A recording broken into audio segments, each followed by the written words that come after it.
One of the Pittsburgh Penguins' biggest offseason acquisitions this season was a disaster.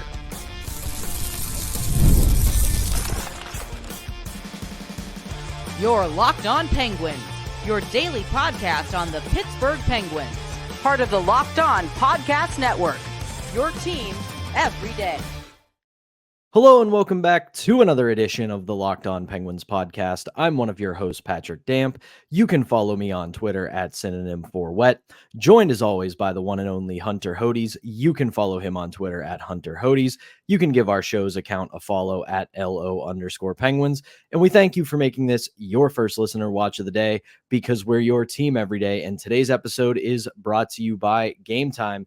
Download the Game Time app, create an account, and use code LOCKEDONNHL for $20 off your first purchase. Terms apply. So no need in avoiding it anymore, Hunter.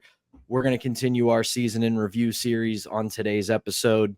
And in today's episode, we're going to get the pain out of the way early before we have some fun in the second and third segments of the show, And for today's season in review, like I said at the top, it's going to be about one of the Penguins' biggest offseason acquisitions that was signed on July 1st, and that is defenseman Ryan Graves.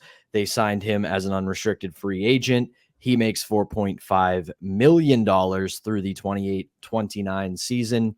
And to say his first season was a disaster, I would say is both accurate and maybe underselling it a little bit. His counting stats, not so bad. 70 games played, 3 goals, 11 assists, 14 points. Not great. Plus 10, that's fine enough. But at the end of the day, it comes down to this. They signed Ryan Graves to essentially become their Brian Dumoulin replacement on the top pairing or the second pairing, depending on how you view it, with Chris Letang. He was unable to live up to that role, and it has just been bad news after bad news after bad news for Ryan Graves. So unfortunately, we've had a lot of positives to talk about with this Penguins team from the last year. I've said it on the show before, I do believe there's a lot in place for this team to grow on and get back to postseason contention. Unfortunately, they have a big anchor on the blue line in Ryan Graves. They tried to recreate that pairing, the Dumoulin-Letang pairing, by signing Graves. And I was one of the people that was actually optimistic for the signing. I know there were other people in the Penguins community who were way more down on the signing. And I understood it just based on some of the results that he had in a couple of his other teams. But when I looked into the film, I saw someone who had a really sound shot. I saw someone who was using his skating to his advantage. I saw someone who really didn't have that much trouble skating the puck out of danger in his own zone, but he didn't do any of that during his first season with the Penguins. Whenever he would fire a shot, it was just a little pointless wrist shot from the point, and it was blocked, and then it was sent in the other direction. His skating also was flat out awful this season. He could not defend to save his life in the defensive zone. He also was not able to skate the puck out of danger just because he was always getting stripped of the puck when it was on his stick. I don't even think any of Graves' biggest detractors saw this coming from him. This was by far the worst season of his career.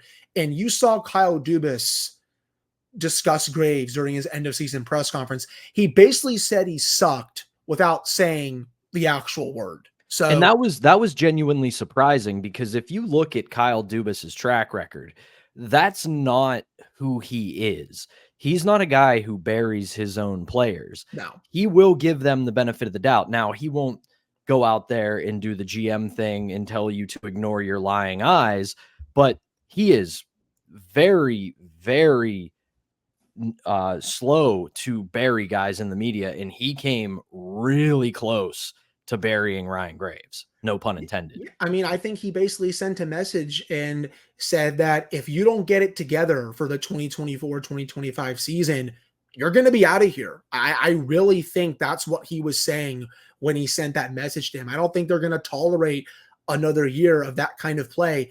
And yeah, I mean, I've dug into the data a few times before. Graves with Letang, Graves with Carlson. He was a disaster with both of those players. It's no coincidence that this team's defense looked better in the final stretch of the season when he wasn't on the ice. I'm not trying to be rude about that, but it really shouldn't be a coincidence. You brought in a couple of other younger players like a Jack St. Ivany, like a Ryan Shea, and the version of Ryan Shea that we saw at the end of the season blows away the version that we saw at the beginning of the season. He really developed into a stable, potential number 6, number 7, number 8 defenseman. And they were both outplaying someone who just signed a 6-year contract that past July. So he really needs to up his game for this season. Again, he was awful with Letang, awful with Carlson. I think they might give him another shot with one of those two guys. If it were up to me, I wouldn't. If he's going to be on this team next season, I hate saying this just because of the term that he has and the money that he has, but I would stick him on the bottom pairing. He's not going to hurt you that much. That way you can kind of up his value a little bit. That way you can play him with Jack St. Ivany a little bit if St. Ivany wins that number 6 job. And they played a little bit down the stretch of this past season, only 2 games, about 17 minutes of 5-on-5 ice time. But when they were together, 55% of the shot attempts, 88% expected goals for rate, 5 high danger chances for, no high danger chances against, 71% scoring chances for rate. Yes, I know, people. Very, very small sample, but it's at least something that you can look at for making your pairings for next season. Graves' numbers with Ruedel when he was down there, kind of I mean, 45% of the shot attempts, 10 goals for, 8 goals against, that's fine, but only a 46% expected goals for rate, 42% scoring chances for rate. A lot of that pairing really didn't work, but in the couple of games that he did play with St. Ivany, it was a bit better. I'll be curious to see if they look into more of that pairing for next season, assuming Graves is on the team, but I think at this point he probably will be.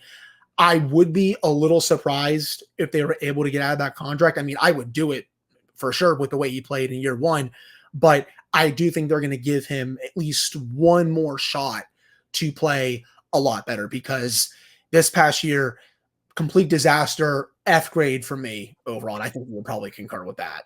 Yeah, I would agree with the grading. Absolutely. The thing for me with Ryan Graves is that he has to pick a style of play and stay with it, because one of the complaints I had about him all season long was big for nothing.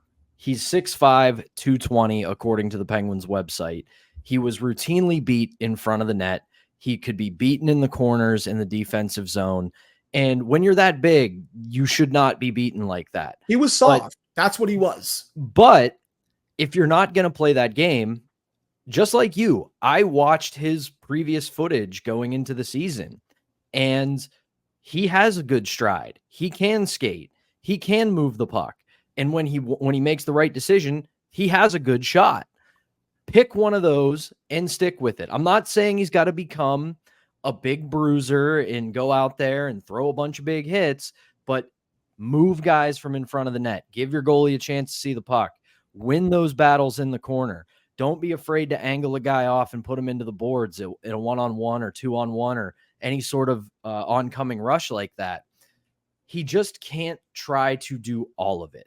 He has to pick a lane and go with one of those games. And I do think they are going to give him, like you said, another opportunity to prove himself, as well they should. You pay that much money for a free agent, you got to at least see it through for 2 years. I know a lot of people are going to yell about sunk cost and no, you don't, that's sunk cost, you don't have to do it, blah, blah, blah. But there is a history of this guy playing fairly well. And with a rising salary cap, with the way the league is going, he could have some value on that deal in a year or two. But all of that is dependent upon him living up to the deal. That's when it becomes a problem. In year 1, did not live up to the deal. Years 2, 3, 4, 5, and 6, he has to find a way to live up to said deal. Right. No, I agree with you. And I mean, just a few seasons ago, he was legitimately good in Colorado. The final year that he was there, 2020, 2021, when he was on the ice in 54 games, the Avalanche had 57% of the shot attempts, 38 goals for, 28 goals against, about a 56% expected goals for rate, 57% scoring chances for rate, 55% high danger chances for rate. He's shown an ability to play at a decent to good level throughout his career. He just needs to find it again. I appreciate that you brought up his size and how he didn't use it to his advantage. He needs to do that and maybe kind of be like a hybrid a little bit. Use the size to your advantage. Don't be so soft in your own zone, but also get back to the player who you were just a season or 2 or 3 ago, where you actually were using your shot to your advantage. You weren't just blindly firing the puck at the net, having it blocked, and being sent the other way for an on-man rush. He was doing that way too often with the Penguins this past season. Use your skating to your advantage. I felt like he was a pretty decent skater in Colorado and New Jersey. And yeah, I know some of his underlyings at times were not that good there, but he was also never this bad with both of those teams. And by God, if he's worse this upcoming season, they have a big problem, to say the least. You got to huff a little bit of the copium and think that last year was rock bottom and that he may go the route of either Paul Martin or Zbynek McCulloch back in the day and just have a rough start and become fairly solid to good in his superseding years. But we will see what happens with that. Right now, they missed the eval. That's what it looks like after year 1. Let's see how it looks like in year 2. Yeah, that's the biggest thing. If he can improve, which I don't want to say I'm optimistic, but I can certainly see improvement happening, but only time will tell for us when it comes to Ryan Graves. But that is going to do it for the first segment. When we come back, there might be a player in net that the Penguins could become a player for when in the trade market opens. It is silly season. We're going to have a little bit of fun with it, but we'll talk about that when we get back. Before we do that, we got to tell you about our first sponsor, and that is Game Time. It's the Stanley Cup playoffs. It's the NBA playoffs. And you know as well as I do, there is nothing more exciting than playoff hockey and playoff basketball. We don't get to experience playoff basketball in Pittsburgh. And unfortunately, for the second straight year, we don't get to experience Stanley Cup playoff hockey live. But you can do that if you are in a city with those games with Game Time, with killer last-minute deals, all-in prices, views from your seat, and their lowest price guarantee. Game Time takes the guesswork out of buying NBA and NHL tickets. You can pick out specific games or matchups that you'd love to attend, and then you can get some great deals when you can use the app features such as customize your spot. There are last-minute ticket deals, flash deals, zone deals, and easy way to find and buy tickets for every kind of event in your area. The views from all-in seats can also make sure you get the lowest price guarantee, and that helps you against event cancellation protection, job loss protection, and more. Last-minute deals save you up to 60% of buying last-minute tickets for sports, comedy, theater, etc., etc. Zone deals can help you save even more when you choose a section and let Game Time choose the seats. So take the guesswork out of buying tickets with Game Time. Download the Game Time app, create an account, and use code LOCKEDONNHL for $20 off your first purchase. Terms apply. Again, create an account and redeem code LOCKONNHL for $20 off. Download Game Time today. Last minute tickets, lowest price, guaranteed. All right, we're back here on the Thursday edition of the Locked On Penguins podcast. I'm Patrick Damp, joined as always by the illustrious Hunter Hodes, and we know that the Penguins have to make some moves in net. We do know that they've got a young prospect coming up, but they still have Tristan Jarry, who, as we have seen for the last couple of years, when the calendar flips to February and March, when the games get bigger and this team finds themselves either trying to qualify for the Stanley Cup playoffs or better their seeding in the Stanley Cup playoffs, he starts to fall off a little bit. So with that in mind, there is one big name that most people expect is going to be available this offseason via trade, and that is Bruins goaltender Linus Ullmark. And this is a quote from Bruins GM Don Sweeney addressing the goaltender situation. In a perfect world, we'd love to keep the tandem because it's damn good. And then he added that the Bruins will need to weigh Swayman's new contract. He is an RFA this summer, and he said it might not be feasible to carry 2 goalies and paying around $11 to $14 million for 2 goaltenders against your salary cap. So, Hunter, do you see a world where the Penguins could be a player for Ullmark?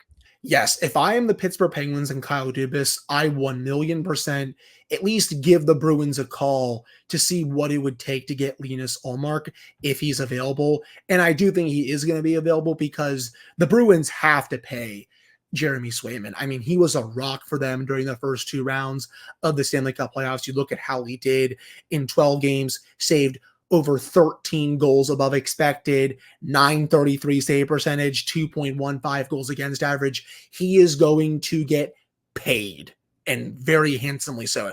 If I had to guess, that contract's going to be very long-term and somewhere in the $6 to $8 million per year range. It might actually be close to 8 with the way he played during the playoffs. And if it is 8, you combine that with Ullmark's salary for this upcoming season, that's $5 million. So that's combined. So say it's 8 for Swayman, 5 for Ullmark. That's 13 million tied up in goaltending when they have other problems they need to address. I don't think they can do that overall. And I think they would want to do right by Ullmark by sending him to a team that was either a playoff team this past season or one that's trying to get back to the playoffs. And the Penguins obviously fall in the latter category. But with Ullmark, he was great during the regular season, one of the best goaltenders in the league. You look at his numbers, 7th in goals saved above expected with 14.8, also had a 915 save percentage, 2.57 goals against average, played in 40 games. Swayman played in 44. They did that 1A, 1B situation, but you can give Ullmark upwards of 50 to 55 starts. And that is a true upgrade on Tristan Jarry. I look at the free agent market. There's not much there, but once you go to the trade market and you look at someone like this is someone who I 1,000,000% go after. The small tricky thing is you just have to hope that the Penguins are not on his, no trade list. Ullmark does have a modified no trade clause, and outside of him, his agent, and I think the team, probably nobody else knows who's really on the list. But if the Penguins aren't on that list, I would, again, definitely give the Bruins a call to see what it would take to get Ullmark. And then if you were in some world be able to get Ullmark, you'd have to move Jarry probably in a separate deal. I don't think the Bruins are going to be taking him back in that type of trade. But hey, again, this is silly season, but 1,000,000%, that's an upgrade that I would love the Penguins to go after if he's available. It would be ideal because, like you said, they're going to have to pay Swayman. He played incredibly well in the playoffs and in the regular season as well. He also is only 25 years old compared to Ullmark, who is 30. And he has a 15-team no-trade clause in his contract. Yeah. So there's probably a world where the Penguins might be on it. It's about a 50-50 shot because you're looking at just about half the league. At the same time, though, the biggest thing is they will have to find some kind of a suitor for Tristan Jarry, because at this point, you will have to move him out. You will have to find somewhere to send him. I look West Coast, maybe you look at maybe Edmonton, LA, maybe Utah if they need goaltending, teams that could need one or two. I don't want to say need one or two more pieces, but could at the very least use an upgrade in goal. We talked about it on the show a couple episodes ago. The biggest thing with Edmonton, and I know they are in the Western Conference Final, which kicks off tonight, but they have a tandem that isn't exactly inspiring confidence. And if that tandem kind of falls apart here in the Western Conference Final, you figure they might be looking for somebody a little bit more stable. And while that may not be Tristan Jarry down the stretch, they will have an opportunity to rebuild their goaltending room like a lot of teams want to do. So if you're the Penguins, you absolutely should make a call to Don Sweeney and say, hey, what are you looking for Ullmark? Because this isn't exactly a situation where they're dealing from a place of strength here. This isn't them saying, hey, we've got a lot in the pipeline so we can maximize the return. They're going to have to, like we said, they're going to have to give a lot of money to Swayman. And 1 year left on Ullmark's deal at $5 million. That's going to be very attractive for teams, but they also know that they're probably going to have to move on from this guy. And as Elliot Friedman always says, when opposing GMs see that you need a life preserver, they throw you a boat anchor. I like that. I've heard him say that quite a bit on 32 Thoughts when I do listen. But, if you were able to get Ullmark, maybe send out Jarry in a separate deal, that also would allow Blomqvist to come up if he's ready and just be a pure backup. I don't think it's going to be, like you saw this past season, a 1A, 1B with Jarry Nedeljkovic. Ullmark will be the starter. I think he'll get at least 50 to 55 games, and then Blomqvist would get somewhere, 20, 25 games somewhere in that ballpark. Now, if they don't feel like he's ready, they can go get maybe a stopgap backup in free agency of the guys that are available. Again, the market's not that good, but there's still a couple of guys that you could probably get for cheap to back up Ullmark and still give you the same type of starts. But yeah, obviously a lot of questions about this position heading into the offseason, but that is someone who, if he's available, he's by far the best goalie. I think that will be available via trade this offseason, and you got to at least make the call. Absolutely. It's going to be maybe not a fun offseason for the Penguins, but it's going to be a very interesting one. I'm still of the belief that we're going to see a pretty different team going into opening night at PPG Paints Arena, but that'll do it for this segment. When we come back, the Penguins and Jaromir Jagr. Appears like some old wounds have been healed and some new relationships might be forged moving forward. But before we do that, we're going to tell you about our next sponsor, and that is Indeed. There is no I in team, but there is one in Indeed, and that's the hiring platform you need to build yours. When you're hiring, you need Indeed. Indeed is the hiring platform where you can attract, interview, and hire all in one place. Instead of spending hours on multiple job sites searching for candidates with the right skills, Indeed's a powerful hiring platform that can help you do it all. We streamline hiring with powerful tools that find you matched candidates, and with Instant Match, over 80% of employers get quality candidates whose resumes on Indeed match their job description the moment they sponsor a job. And that is according to Indeed's US data. I've told you before, one of the things I love about Indeed is that exact platform, because when I was job hunting, it hooked me up with plenty of employers, potential employers, got me interviews, and helped me find my current job. Candidates you invite to apply are 3 times more likely to apply to your job than candidates who only see it in search, according to Indeed's US data. We get you one step closer to the hire by immediately matching you with quality candidates. Indeed does the hard work for you. Indeed shows you candidates whose resumes on Indeed fit your description immediately after you post, so you can hire faster. Indeed's hiring platform matches you with quality candidates instantly. Indeed is an unbelievably powerful hiring platform, delivering 4 times more hires than all other job sites combined, according to Talent Nest in 2019. Start hiring now with a $75 sponsored job credit to upgrade your job post at Indeed.com/lockedon. That offer's good for a limited time. Claim your $75 job credit now at Indeed.com/lockedon. That's Indeed.com/lockedon. Terms and conditions apply. Need to hire? You need Indeed. All right, we're back here for the final segment of the Thursday edition of the Locked On Penguins podcast. I'm Patrick Damp. That's Hunter Hodes, and we retired 68. We tracked down the bobbleheads that were stolen in California and handed them out. And now we might see a reunion with the Pittsburgh Penguins and Jaromir Jagr, as Rob Rossi of The Athletic reported. Penguins Vice President of Business Operations, Kevin Acklin, was in Prague for the World Championships, along with a contingent from the Penguins who were there to watch the tournament, do some scouting, all the other fun stuff that you do during the World Championships.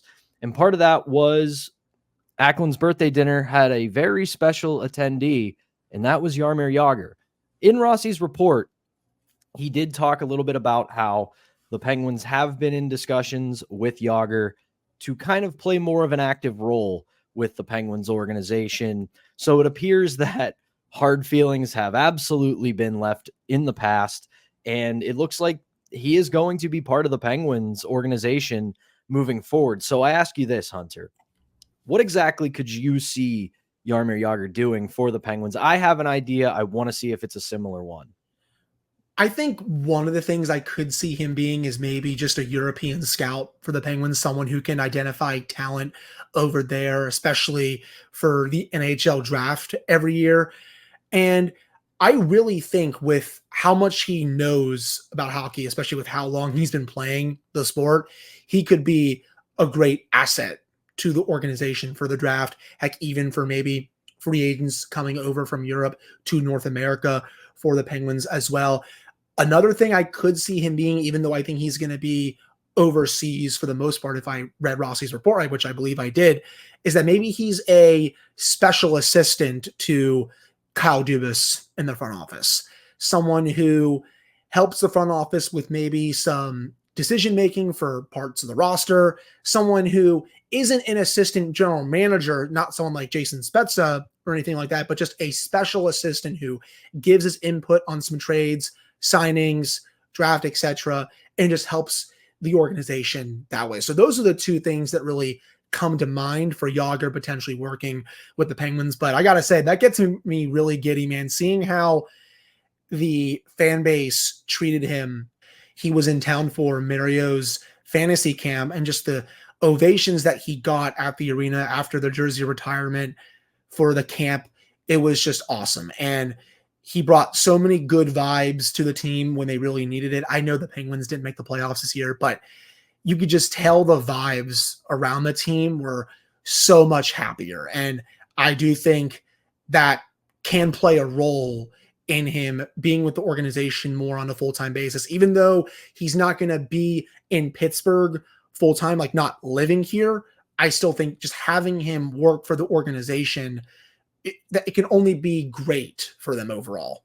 Yeah, you kind of touched on what my thought was, which is maybe not so much a European scout per se. And obviously, a lot of this has to be cleared with the rules and regulations and the collective bargaining agreement and all the other rules and qualifications within the NHL. But I could kind of see him being like a European liaison to the Penguins, to where he identifies some talent over there. He speaks with them. He plays like I would say a hybrid role of like between scout and ambassador, to where you could, because you know that especially in North America, a lot of teams have informal kind of relationships with NHL teams. A lot of Canadian junior teams have informal relationships with pro teams.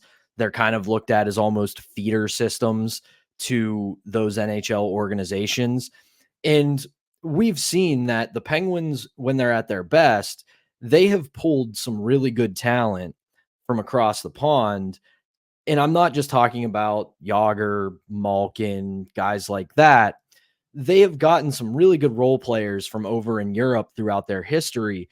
And if you have a living legend like Jaromir Jagr out there spreading the good word, so to speak, of the Pittsburgh Penguins, that can help your organization. And if he can also say, hey, I saw this guy in the Czech league when he was playing Kladno, or he's on Kladno, and I think he's worth a look. He's going to be draft eligible. Stuff like that could really help the organization as a whole, because we've seen a lot of the most successful teams for the last 30, 40 years. They've got a strong foothold over in Europe and in Russia and other places that isn't America, Canada, anything like that. No, I agree with you. And if he's able to maybe do even some more scouting for future, world championships, just for example, that would help as well. There's no bad thing I think that could come from Jagr being in the organization. Just anything he does would help this team in the short term and the long term.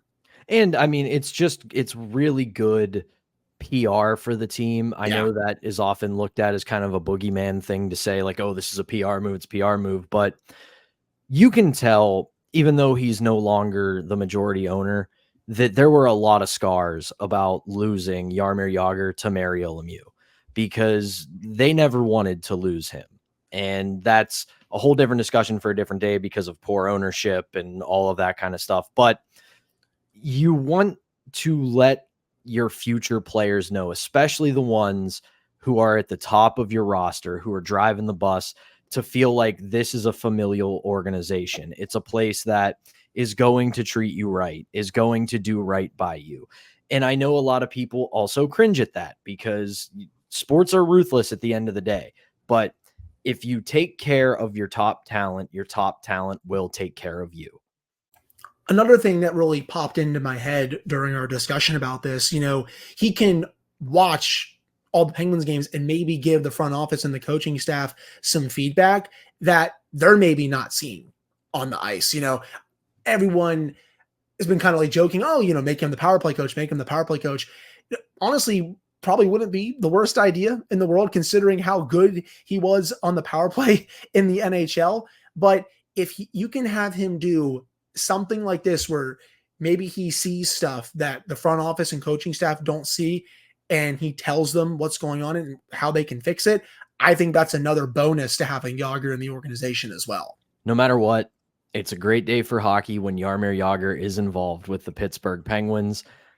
So happy he got his jersey retired. I'm so happy that they are getting him back into the fold because he is one of my all-time favorite, not just Penguins, hockey players. One of my favorites of all time. And I'm sure most of our listeners would agree to that statement. But that is going to do it for the Thursday edition of the Locked On Penguins podcast. Hunter and I will return tomorrow with a new episode. We'll have a little bit of fun probably do another season in review. But for now, for Hunter Hodes, I'm Patrick Damp. Thank you as always for tuning in, and we will talk to you on Friday.